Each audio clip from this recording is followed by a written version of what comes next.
Hi hello welcome back to YouTube channel Shri with Pavani. So ಇವತ್ತು ನಾನು ಮಂಗಳವಾರದ ವಿಡಿಯೋನ ಅಪ್ಲೋಡ್ ಮಾಡ್ತಾ ಇದ್ದೀನಿ. ಆ್ಯಕ್ಚುಲಿ ಶನಿವಾರ ಭಾನುವಾರ ಸೋಮವಾರದ ವಿಡಿಯೋನ ಮರ್ಜ್ ಮಾಡಿ ಹಾಕಿದ್ದೆ. ಪಾಪುಗೆ ಹುಷಾರಿಲ್ದಿರೋ ಹಾಸ್ಪಿಟಲಲ್ಲಿ ಅಡ್ಮಿಂಟ್ ಆಗಿ ಅವಳನ್ನ ಎಲ್ಲ ನೋಡಿಕೊಂಡು ಡಿಸ್ಚಾರ್ಜ್ ಮಾಡ್ಕೊಂಡು ಬರೋವರೆಗೂ ಆ ವಿಡಿಯೋನ ಲಾಸ್ಟ್ ವಿಡಿಯೋದಲ್ಲಿ ಅಪ್ಲೋಡ್ ಮಾಡಿದ್ದೆ. ಸೊ ಇವತ್ತಿನ ವಿಡಿಯೋದಲ್ಲಿ ಮಂಗಳವಾರದ ವಿಡಿಯೋನ ಅಪ್ಲೋಡ್ ಮಾಡ್ತಾ ಇದ್ದೀನಿ. ಸೊ ವಿಡಿಯೋ ಸ್ಟಾರ್ಟ್ ಮಾಡೋದಕ್ಕಿಂತ ಮುಂಚೆ ಯಾರೆಲ್ಲ ನಮ್ಮ ಚಾನಲ್ನ ಫಸ್ಟ್ ಟೈಮ್ ನೋಡ್ತಿದ್ದೀರಿ ಪ್ಲೀಸ್ ನಮ್ಮ ಚಾನಲ್ನ ಸಬ್ಸ್ಕ್ರೈಬ್ ಮಾಡಿ. ವಿಡಿಯೋ ಇಷ್ಟ ಆದರೆ ಲೈಕ್ ಮಾಡಿ, ಶೇರ್ ಮಾಡಿ, ಕಮೆಂಟ್ ಮಾಡಿ. ಈ ವಿಡಿಯೋ ಏನಾದರೂ ಇಷ್ಟ ಆದರೆ ಹಿಂದಿನ ವಿಡಿಯೋಸನ್ನು ಸಹ ನೋಡಿ ಸಪೋರ್ಟ್ ಮಾಡಿ ಅಂತ ಹೇಳ್ತಾ, ನಾನು ಪಾಪುನ ಅಡ್ಮಿಂಟ್ ಮಾಡಿದ್ವಿ ಅಂತ ಹೇಳಿದ್ದೆ. ಸೊ ಅಡ್ಮಿಂಟ್ ಮಾಡಿದ್ಮೇಲೆ ಹುಷಾರಾದ್ಲು. ಸೊ ಹುಷಾರಾಗಿದ್ಮೇಲೆ ಅವಳನ್ನ ಡಿಸ್ಚಾರ್ಜ್ ಮಾಡಿ ಕರ್ಕೊಂಡು ಬಂದ್ವಿ.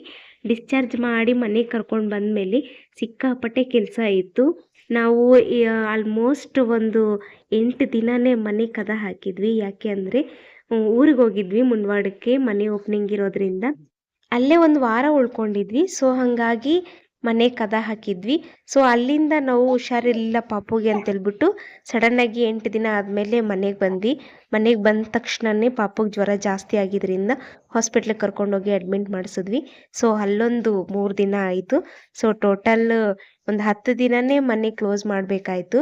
ಪಾಪುನ ಹಾಸ್ಪಿಟ್ಲಲ್ಲಿ ಅಡ್ಮಿಂಟ್ ಮಾಡಿಸಿದ್ಮೇಲೆ ಬೆಳಗ್ಗೆಯಿಂದ ಸಾಯಂಕಾಲವರೆಗೂ ಅಲ್ಲೇ ಇರ್ತಿದ್ವಿ. ನೈಟ್ ಉಳ್ಕೊಳ್ಳೋದಕ್ಕೆ ಆಗಲ್ಲ ಅಂತ ಹೇಳ್ಬಿಟ್ಟು ಮನೆಗೆ ಬಂದು ಮತ್ತೆ ಬೆಳಿಗ್ಗೆ 6 ಗಂಟೆಗೇ ಎದ್ದು ಹೋಗ್ಬಿಡ್ತಿದ್ವಿ ಇಂಜೆಕ್ಷನ್ ಸಲುವಾಗಿ. ಹಾಗಾಗಿ ಮನೇಲಿ ಯಾವುದೇ ಕೆಲಸನ ಕರೆಕ್ಟಾಗಿ ಮಾಡೋಕ್ಕಾಗ್ತಾ ಇರಲಿಲ್ಲ. ಹಂಗೆ ಬರೋದು ಹಾಲಲ್ಲಿ ಮಾತ್ರ ಕಸ ಅನ್ನೋದು, ಒಂದು ಸ್ವಲ್ಪ ನೆಲ ಒರೆಸ್ಕೊಂಡು ಪೂಜೆ ಮಾಡಿ ನಾಷ್ಟ ಮಾಡಿಕೊಂಡು ಹಂಗೆ ಹೋಗ್ಬಿಡ್ತಾ ಇದ್ವಿ 6 ಗಂಟೆಗೇ. ಸೊ ಹಾಗಾಗಿ ಮನೆ ಸ್ವಲ್ಪ ಲೈಟಾಗಿ ಧೂಳು ಧೂಳು ಅನ್ನಿಸ್ತಾ ಇತ್ತು. ರೋಡ್ ಸೈಡ್ ಇರೋದ್ರಿಂದ ಆಲ್ಮೋಸ್ಟ್ ಧೂಳು ಬಂದೇ ಬರುತ್ತೆ ನಮ್ಮ ಮನೆಗಂತೂ. ಸೊ ಹಾಗಾಗಿ ಮನೇನ ಆಗಾಗ ಕ್ಲೀನ್ ಮಾಡ್ಕೊಳ್ತಾನೆ ಇರಬೇಕು. ಸೊ ಹಾಸ್ಪಿಟ್ಲಿಂದ ಬಂದ್ಮೇಲೆ ಸೊ ಫುಲ್ ಮನೆ ಕ್ಲೀನಿಂಗ್ ಮಾಡಲೇಬೇಕು ಅಂತ ಹೇಳ್ಬಿಟ್ಟು ಡಸ್ಟ್ ಅಲರ್ಜಿ ಆಗುತ್ತೆ ಪಾಪುಗೆ ಅಂತ ಮನೆ ಫುಲ್ ಕ್ಲೀನ್ ಮಾಡ್ತಾ ಇದ್ದೀನಿ. ಹಾಲೆಲ್ಲ ನೀಟಾಗಿ ಧೂಳ ಹೊಡ್ಕೊಂಡು ನೆಕ್ಸ್ಟು ನೆಲ ಎಲ್ಲ ನೀಟಾಗಿ ಒರೆಸ್ಕೊಂಡೆ ಮೆಟ್ಲಿಂದ ಹಿಡಿದು. ಈಗ ಅಡುಗೆ ಮನೇನ ಶ್ರೀಯವರು ಆಗಾಗ ಒಂದು ಸ್ವಲ್ಪ ನಾಷ್ಟ ಪ್ರಿಪೇರ್ ಮಾಡೋಕ್ಕೆ ಅಂತ ಹೇಳ್ಬಿಟ್ಟು ಮನೆಗೆ ಬರ್ತಾಯಿದ್ರು. ಸೊ ಅವ್ರೂ ಎಲ್ಲಿನ ಡಬ್ಬಿ ಅಲ್ಲಿ ಇಡಲ್ವಲ್ಲ. ಸೊ ನಿಮಗೆಲ್ಲ ಗೊತ್ತಿರೋ ವಿಷಯನೇ.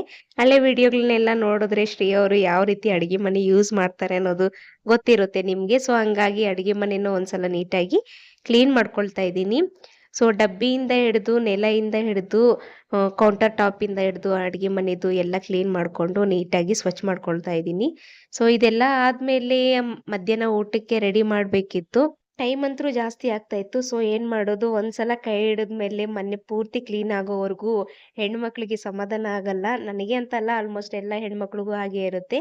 ಮನೆ ಕ್ಲೀನಿಂಗ್ ವಿಚಾರಕ್ಕೆ ಬಂದರೆ ಒಂದು ಸ್ವಲ್ಪ ಇದಷ್ಟೇ ಮಾಡಿ ಮುಗಿಸೋಣ ಅಂತ ಹೇಳ್ಬಿಟ್ಟು ಒಂದು ಕೆಲಸನ ಕೈ ಹಿಡ್ಕೊಂಡ್ರೆ ಅದು ಹಾಗೆ ಮುಂದುವರೆದು 1ಕ್ಕೆ 2 ಕೆಲಸ ಹೆಚ್ಚಿಗಾಗಿ ಮನೆ ಪೂರ್ತಿ ಕ್ಲೀನ್ ಮಾಡೋ ಅಂತಹ ಒಂದು ಸಿಚುವೇಶನ್ ಬರುತ್ತೆ. ಸೊ ಹಾಗಾಗಿ ಎಲ್ಲ ಮನೆ ಫುಲ್ ಕ್ಲೀನ್ ಮಾಡಿಕೊಂಡೆ. ಮಧ್ಯಾಹ್ನ ಆಗಿತ್ತು, ಅಡುಗೆ ಸ್ಟಾರ್ಟ್ ಮಾಡಬೇಕು. ಪಾಪು ಒಂದು ಸ್ವಲ್ಪ ಕಿರಿಕಿರಿ ಮಾಡ್ತಿದ್ಲು. ಸೊ ಹಂಗಾಗಿ ಪಾಪುನ ಮಲಗಿಸಿ ಮಧ್ಯಾಹ್ನ ಅಡುಗೆ ಸ್ಟಾರ್ಟ್ ಮಾಡಬೇಕು ಅಂತ ಹೇಳ್ಬಿಟ್ಟು ಅಂದ್ಕೊಂಡು ಪಾಪುನ ಮಲಗಿಸಿದೆ. ಸೊ ಅವಳು ನಿದ್ದೆ ಮಾಡಿಬಿಟ್ಲು ಹೆಂಗೋ. ಸೊ ಪಾಪು ಹೆಂಗೋ ನಿದ್ದೆ ಮಾಡಿದ್ಲಲ್ಲ, ಅಡುಗೆ ಏನು ಮಾಡಬೇಕು ಅಂತ ಯೋಚನೆ ಮಾಡ್ತಿದ್ದೆ. ಹೆಣ್ಮಕ್ಳಿಗೆ ಯಾರಿಗೆಲ್ಲ ಈ ಥರ ಪ್ರಾಬ್ಲಮ್ ಫೇಸ್ ಮಾಡಿದ್ದೀರಾ ಅಂತೇಳ್ಬಿಟ್ಟು ಕಮೆಂಟ್ ಸೆಕ್ಷನಲ್ಲಿ ತಿಳಿಸಿ. ಸೊ ನನಗೂ ಆ್ಯಸ್ ಯೂಶ್ವಲ್ ಎಲ್ಲ ಹೆಣ್ಮಕ್ಳಿಗೂ ಕಾಡೋ ಅಂಥದ್ದೇ.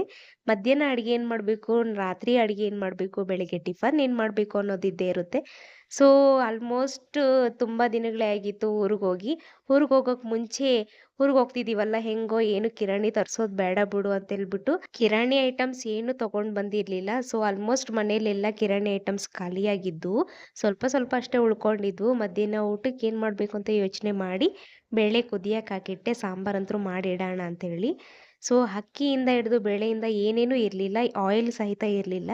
ಸೊ ಹಂಗಾಗಿ ಶ್ರೀ ಅವ್ರಿಗೆ ಹೇಳಿದೆ ತೊಗೊಂಬರ್ರಿ ಅಂತ ಹೇಳಿ.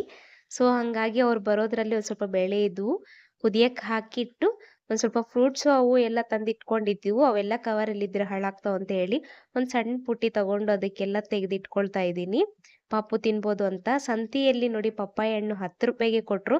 ರೈತರಂತರೂ ಯಾವುದೇ ಕಾರಣಕ್ಕೂ ಲಾಭನ ಆಶಿಸೋದಿಲ್ಲ.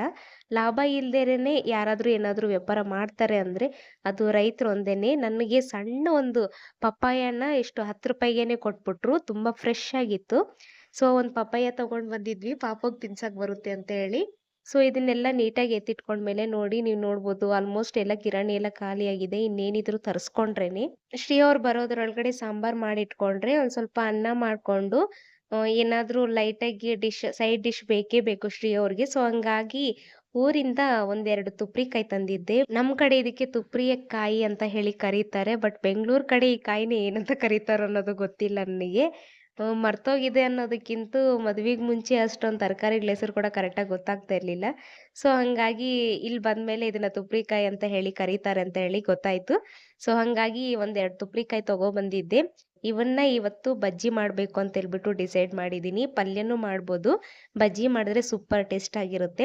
ಸೊ ಈ ಎರಡರಲ್ಲಿ ಇವತ್ತು ಬಜ್ಜಿ ಮಾಡ್ಕೊಳ್ತಾ ಇದ್ದೀನಿ.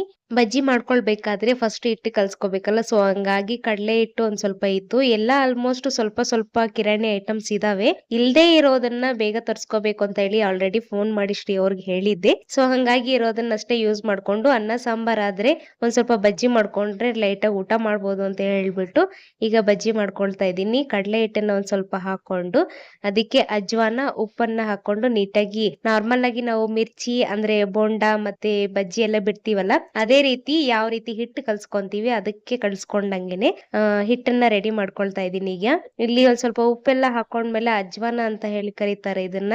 ನಮ್ ಕಡೆ ಸಿಗುತ್ತಾ ಇಲ್ವೋ ಕೂಡ ಗೊತ್ತಿಲ್ಲ. ನಾವು ಸಣ್ಣವರಿದ್ದಾಗ ಅಂದ್ರೆ ನನ್ ಮದ್ವೆಗ್ ಮುಂಚೆ ನಮ್ಮ ಮನೇಲಿ ಈ ಅಜ್ವಾನ ಬಳಸಿದ್ದು ನಾನ್ ನೋಡೇ ಇಲ್ಲ ಇದುವರೆಗೂ. ಇಲ್ಲಿ ಬಂದ್ಮೇಲೆನೆ ಅಜ್ವಾನ ಅನ್ನೋದು ಒಂದು ಯೂಸ್ ಮಾಡ್ತಾರೆ ಅನ್ನೋದು ಗೊತ್ತಾಗಿದ್ ನನಗೆ. ಸೊ ಹಂಗಾಗಿ ಅಜ್ವಾನ ಹಾಕೊಂಡ್ರೆ ಡೈಜೆಸ್ಟ್ ಚೆನ್ನಾಗ್ ಆಗುತ್ತೆ. ಸೊ ಹಂಗಾಗಿ ಸ್ವಲ್ಪ ಅಜ್ವಾನ ಹಾಕೊಂಡು ಸ್ವಲ್ಪ ಸ್ವಲ್ಪ ನೀರ್ ಹಾಕೊಂಡು ಮಿಕ್ಸ್ ಮಾಡ್ಕೊಳ್ತಾ ಇದ್ದೀನಿ. ಇದೆಲ್ಲ ಮಿಕ್ಸ್ ಮಾಡ್ಕೊಂಡ್ಮೇಲೆ ಇದಕ್ಕೆ ಈ ತುಪ್ರಿಕಾಯಿಗೆ ನಾರ್ಮಲ್ ಆಗಿ ಕಟ್ ಮಾಡ್ಕೊಂಡ್ಮೇಲೆ ಅದ್ರ ಸೆಂಟ್ರಲ್ಲಿ ಒಂದ್ ಸ್ವಲ್ಪ ಮೆಣಸಿನ್ಕಾಯಿ ಪೇಸ್ಟ್ ಅನ್ನ ಇಡ್ತಾರೆ. ಮೆಣಸಿನ್ಕಾಯಿ ಹಿಂಡಿ ಅಂತ ಕೂಡ ಕರೀತಾರೆ. ಸೊ ಅದನ್ನ ರೆಡಿ ಮಾಡ್ಕೊಳ್ಳಕ್ಕೆ ಒಂದ್ ಮಿಕ್ಸಿ ಜಾರಕ್ಕೆ ಒಂದ್ ಸ್ವಲ್ಪ ಮೆಣಸಿನ್ಕಾಯಿಯನ್ನ ತಗೊಂಡು ಮಿಕ್ಸಿ ಮಾಡ್ಕೊಂಡು ಪೇಸ್ಟ್ ಮಾಡಿ ಇಟ್ಕೊಂಡಿದ್ದೀನಿ. ಸೊ ಈ ಪೇಸ್ಟ್ ಎಲ್ಲ ರೆಡಿ ಆದ್ಮೇಲೆ ತುಪ್ರಿಕಾಯಿನ ಕಟ್ ಮಾಡ್ಕೋಬೇಕು. ತುಪ್ರಿಕಾಯಿನ ಯಾವ ರೀತಿ ಕಟ್ ಮಾಡ್ಕೋಬೇಕಂದ್ರೆ ರೌಂಡ್ ಶೇಪ್ ಆಗಿ ಕಟ್ ಮಾಡ್ಕೋಬೇಕು. ಈ ವಿಡಿಯೋದಲ್ಲಿ ತೋರಿಸ್ತಿರುವ ಹಾಗೆ ಎಡ್ಜಸ್ ಅನ್ನ ತೆಗೆದುಬಿಟ್ಟು ಇಲ್ಲಿ ತುಪ್ರಿಕಾಯಿನ ಕಟ್ ಮಾಡ್ಕೊಳ್ತಾ ಇದ್ದೀನಿ. ಈ ತುಪ್ರಿಕಾಯಿಂದ ಪಲ್ಯ ಸಹ ಮಾಡ್ತಾರೆ. ಪಲ್ಯ ಯಾವ ರೀತಿ ಮಾಡ್ತಾರೆ ಅನ್ನೋದು ಬೇಕಾದ್ರೆ ನಾನು ಸಪ್ರೇಟ್ ಆಗಿ ಒಂದು ವಿಡಿಯೋ ಮಾಡ್ತೀನಿ. ತಿಳ್ಕೊಳ್ಳೋದು ಯಾರಾದ್ರೂ ಇದ್ರೆ ಕಮೆಂಟ್ ಸೆಕ್ಷನ್ ಅಲ್ಲಿ ತಿಳಿಸಿ, ನಾನು ಸಪ್ರೇಟ್ ಆಗಿ ಒಂದು ವಿಡಿಯೋ ಮಾಡಿ ಹಾಕ್ತೀನಿ. ವಿಡಿಯೋದಲ್ಲಿ ತೋರಿಸ್ತಿರುವ ಹಾಗೆ ತುಪ್ರಿಕಾಯಿಯನ್ನ ಈ ರೀತಿಯಾಗಿ ರೌಂಡ್ ಆಗಿ ಕಟ್ ಮಾಡ್ಕೋಬೇಕು. ಸ್ವಲ್ಪ ಲೈಟ್ ಆಗಿ ಅಂದ್ರೆ ತೆಳ್ಳಗೆನೆ ಕಟ್ ಮಾಡ್ಕೋಬೇಕು. ನಮ್ಮನೇಲಂತರೂ ಬರೀ ಅನ್ನ ಸಾಂಬಾರ್ ಆದಾಗ ಸೈಡ್ ಡಿಶ್ಗೆ ಅಂತ ಹಪ್ಳ ಆಗ್ಲಿ ಸಂಡಿಗೆ ಆಗ್ಲಿ ಈ ರೀತಿಯಾಗಿ ಬಜ್ಜಿ ಮಿರ್ಚಿ ಏನಾದ್ರೂ ಇದ್ರೆ ಅಷ್ಟೇ ಅನ್ನ ಸಾಂಬಾರ್ ಖಾಲಿ ಆಗುತ್ತೆ, ಇಲ್ಲಾಂದ್ರೆ ತಿನ್ನಕ್ ಮನ್ಸೇ ಬರಲ್ಲ. ಸೊ ಹಂಗಾಗಿ ಇವತ್ತು ನಾನು ಬಜ್ಜಿ ಮಾಡ್ಕೊಳ್ತಾ ಇದ್ದೀನಿ. ನಿಮ್ಮ ಮನೆಗಳಲ್ಲೂ ಇದೇ ತರ ಇದ್ರಿ ಕಮೆಂಟ್ ಸೆಕ್ಷನ್ ಅಲ್ಲಿ ತಿಳಿಸಿ. ಸೊ ಕಟ್ ಮಾಡ್ಕೊಂಡಿರುವಂತಹ ತುಪ್ರಿಕಾಯಿ ಸೆಂಟ್ರಲ್ಲಿ ಈ ರೀತಿಯಾಗಿ ಮೆಣಸಿನ್ಕಾಯಿ ಪೇಸ್ಟ್ ಮಾಡಿ ಇಟ್ಕೊಂಡಿದ್ವಲ್ಲ ಅದನ್ನ ಒಂದ್ ಸ್ವಲ್ಪ ತಕೊಂಡು ಅದ್ರ ಮೇಲೆ ಪ್ರೆಸ್ ಮಾಡಿ ಇಟ್ಕೊಂಡು ಇನ್ನೊಂದನ್ನ ಅದ್ರ ಮೇಲೆ ಇಟ್ಟು ಹಿಟ್ಟಿಗೆ ಮಿಕ್ಸ್ ಮಾಡ್ಕೊಂಡು ಎಣ್ಣೆಗೆ ಬಿಟ್ಕೊಳ್ಳೋದಷ್ಟೇ. ಸೊ ಇದೆಲ್ಲ ಮಾಡ್ಕೊಳ್ತಾ ಇದ್ದಂಗ್ಲೇನೆ ಶ್ರೀ ಅವರು ಬಂದ್ಬಿಟ್ರು. ಊಟದ ಟೈಮ್ ಆಯ್ತು ಅಂತ. ಆಲ್ರೆಡಿ 3:30 ಆಗ್ಬಿಟ್ಟಿತ್ತು. ನಾನ್ ಮನೆ ಕೆಲಸ ಎಲ್ಲ ಮುಗಿಸ್ಕೊಂಡು ಅಡಿಗೆ ಸ್ಟಾರ್ಟ್ ಮಾಡೋದ್ರಲ್ಲೇ ತುಂಬಾ ಲೇಟ್ ಆಗಿತ್ತಲ್ವಾ. ಸೊ ಹಂಗಾಗಿ ಬೇಗ ಅಡಿಗೆ ಮಾಡೋಣ ಅಂತ ಹೇಳ್ಬಿಟ್ಟು ಬೇಗ ಅಡಿಗೆ ಮಾಡ್ತಾ ಇದ್ದೆ. ಅಷ್ಟರಲ್ಲಿ ಶ್ರೀ ಅವರು ಪಾರ್ಸಲ್ ಒಂದೆರಡು ಬಂದಿದ್ವು, ಅದನ್ನೆರಡು ತಗೊಂಡ್ ಬಂದ್ರು. ಸೊ ನಾನೇನು ಆರ್ಡರ್ ಮಾಡಿದ್ದೆ ಅಂದ್ರೆ ಫ್ರಿಜ್ ಅಲ್ಲಿ ಇಟ್ಕೊಳ್ತಾರಲ್ವಾ ಕಂಟೈನರ್, ಈ ವೆಜಿಟೇಬಲ್ಸ್ ಎಲ್ಲ ಹಾಕೊಂಡು ಆ ತರದೊಂದು ಕಂಟೈನರ್ಸ್ ನ 4 ಕಂಟೈನರ್ಸ್ ನ ತರ್ಸ್ಕೊಂಡಿದ್ದೆ. ಅವು ಬಂದಿದ್ವು, ಅದನ್ನ ಅನ್ಬಾಕ್ಸಿಂಗ್ ಮಾಡ್ತಾ ಇದ್ವಿ. ಸೊ ಶ್ರೀ ಅವ್ರು ಹೇಳಿದ್ರು ಕ್ವಾಲಿಟಿ ವೈಸ್ ಚೆನ್ನಾಗಿದೆ, ಪರವಾಗಿಲ್ಲ, ಅಫೋರ್ಡಬಲ್ ಪ್ರೈಸ್ಗೆನೆ ಬಂದಿದೆ ಅಂತ ಹೇಳಿದ್ರು. ಸೊ ಹಂಗಾಗಿ ನನ್ಗೊಂದ್ ಸ್ವಲ್ಪ ಖುಷಿ ಆಯ್ತು. ಇನ್ನೊಂದು ಪ್ರಾಡಕ್ಟ್ ಬಂದ್ಬಿಟ್ಟು ಒಂದು ಕಂಟೈನರ್ಸ್ನೆಲ್ಲ ಇಡ್ತಾರಲ್ವಾ ಆ ತರದೊಂದು ಸ್ಟ್ಯಾಂಡ್ ಅನ್ನ ತರಿಸ್ಕೊಂಡಿದ್ದೆ. ಇದು ಫ್ರಿಜ್ ಕಂಟೈನರ್ಸ್ ಅನ್ನ ಯಾರಾದ್ರೂ ತಗೊಳ್ಳೋರಿದ್ರೆ ನಾನ್ ಬೇಕಾದ್ರೆ ಡಿಸ್ಕ್ರಿಪ್ಷನ್ ಅಲ್ಲಿ ಲಿಂಕ್ ಕೊಟ್ಟಿರ್ತೀನಿ. ಯಾರಾದ್ರೂ ನಿಮ್ಗೆ ಯೂಸ್ ಆಗೋರು ಯಾರಾದ್ರೂ ಇದ್ರೆ ತಗೊಳ್ಳಿ. ತುಂಬಾ ಅಂದ್ರೆ ತುಂಬಾ ಕಡಿಮೆ ಪ್ರೈಸಿಗೆನೆ 4 ಬಾಕ್ಸ್ ಬಂದಿದೆ. ಯೂಸ್ ಆಗುತ್ತೆ ಫ್ರಿಜ್ ಅಲ್ಲಿ ಏನಾದ್ರು ವೆಜಿಟೇಬಲ್ಸ್ ಒಂಥರದ್ ಇಟ್ಕೊಳ್ಳೋದಿಕ್ಕೆ. ಮತ್ತೆ ಈ ತರದೊಂದು ಸ್ಟ್ಯಾಂಡ್ ಅನ್ನ ತರಿಸ್ಕೊಂಡೆ. ನನಗಿದು ರೇಟ್ ಜಾಸ್ತಿ ಅನ್ನಿಸ್ತು. ಹೊರಗಡೆ ಕೇಳಿದ್ರೆ ಮೇ ಬಿ ಒಂದು 100 ರುಪೀಸ್ ಆಗ್ಬೋದು ಅಷ್ಟೇ ಅಂತ ಹೇಳಿದ್ರು.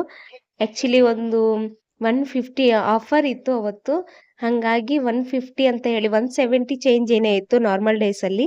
ಆಫರ್ ಇರೋದ್ರಿಂದ 150ಗೆ ಬಂತು ಅಂತ ಹೇಳ್ಬಿಟ್ಟು ತಗೊಂಡೆ. ಬಟ್ ನನಗೆ ಅಷ್ಟು ವರ್ತ್ ಅನಿಸ್ಲಿಲ್ಲ. ಇದು ಕ್ವಾಲಿಟಿ ವೈಸ್ ಎಲ್ಲ ಚೆನ್ನಾಗಿತ್ತು, ಬಟ್ ನನಗೆ ಯಾಕೋ ಅಷ್ಟು ಹಿಡಿಸ್ಲಿಲ್ಲ. ಸೊ ಇದಾಗಿತ್ತು ಇವತ್ತಿನ ವಿಡಿಯೋ. ನೆಕ್ಸ್ಟ್ ವಿಡಿಯೋ ತಿಳಿಸಿ.